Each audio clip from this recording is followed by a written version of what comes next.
Hi everyone, this is Rachel. Thanks for clicking on my video.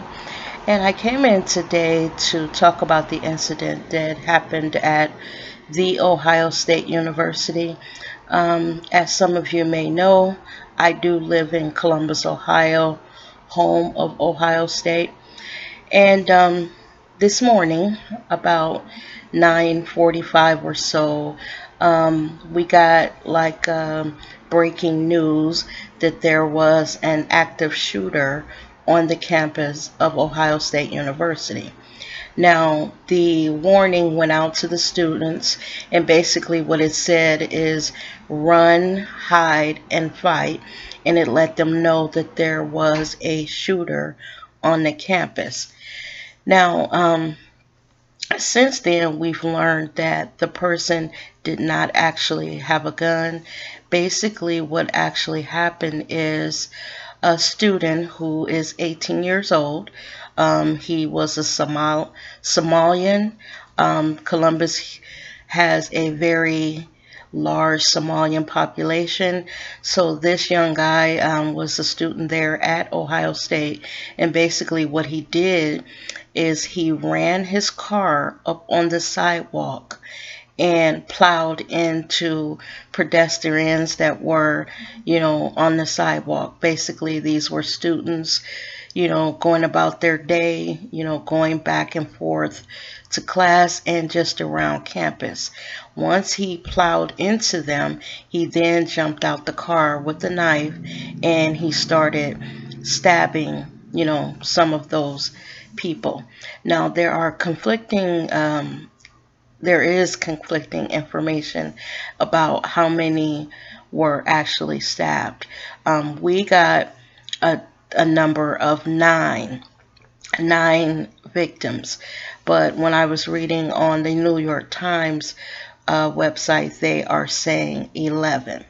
Now, a few of the people were injured due to, the car actually hitting them, and then several of them were actually stabbed. Now, the reason why the university said that they sent out, the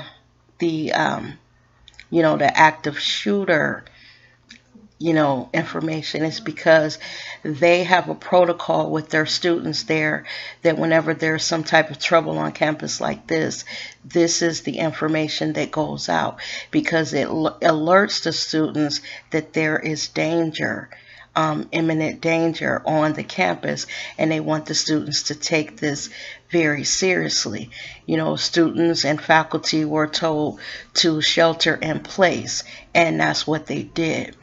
Now, as I watched this unfold this morning, it scared the hell out of me, because we know what could happen when you have these people that are hell-bent on taking people out. I am thankful that, there were only between 9 and 11 people hurt, and that, none of these are life-threatening injuries. I know one person was critically injured, and I will watch the news tonight to see how that person is doing. It's just sad that this is the culture that we now live in, that these types of incidents happen, quite frequently in our country. Now, they said that this young man, this 18-year-old guy, he was shot and killed by the police. They asked him to drop his weapon and he wouldn't, so the police, went ahead and took him out. Now, the university credits that police officer in doing that because, it prevented other people from being injured. I mentioned that Columbus does have a very big Somalian population here. We actually have a lot of Africans that live here in this city. There's a very big population. Now, they said that they went to the suspect's house and they are going to search it. And from what I'm understanding, they had his house surrounded. They're trying to find out exactly what made him do this. Now, they also said that he was interviewed by, I guess, a local newspaper here. I don't know if it was affiliated with the college or it was just like one of these neighborhood newspapers. But in that newspaper interview, he talked about, feeling, I guess, not comfortable in praying throughout the day because he was a Muslim.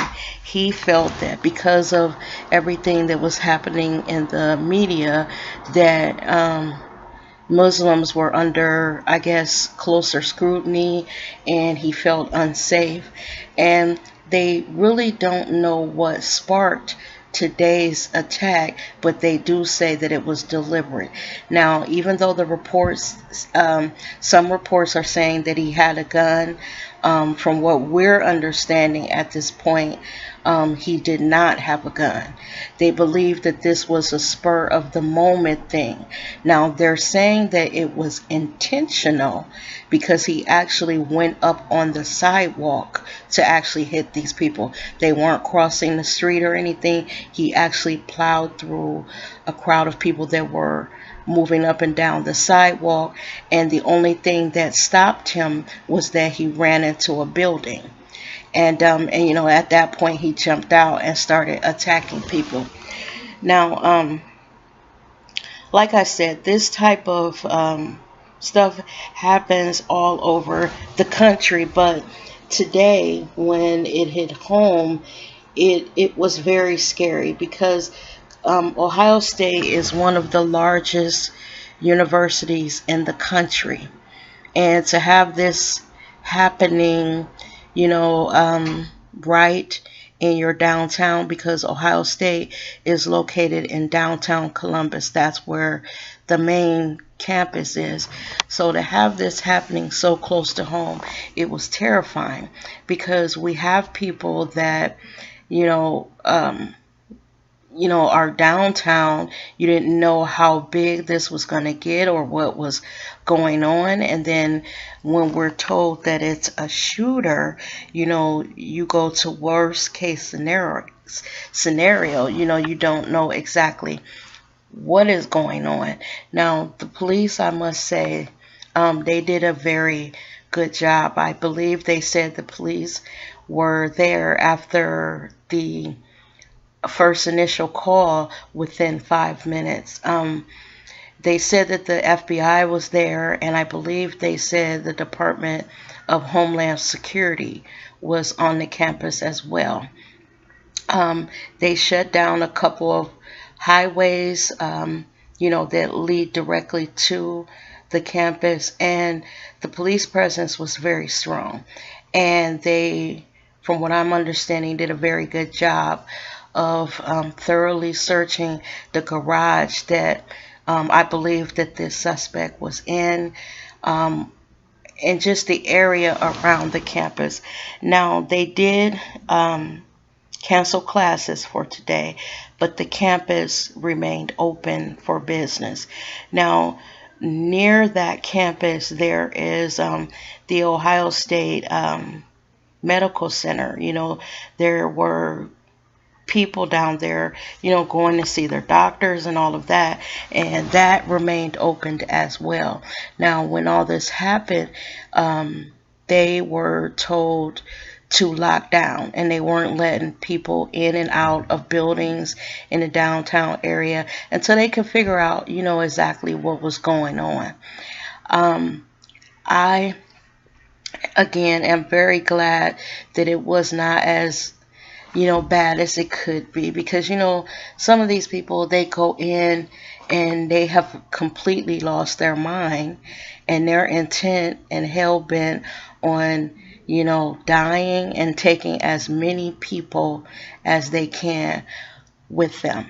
Now, at this point, they're saying they don't know if this was like a domestic terrorist attack, because this young man was legally here in the country.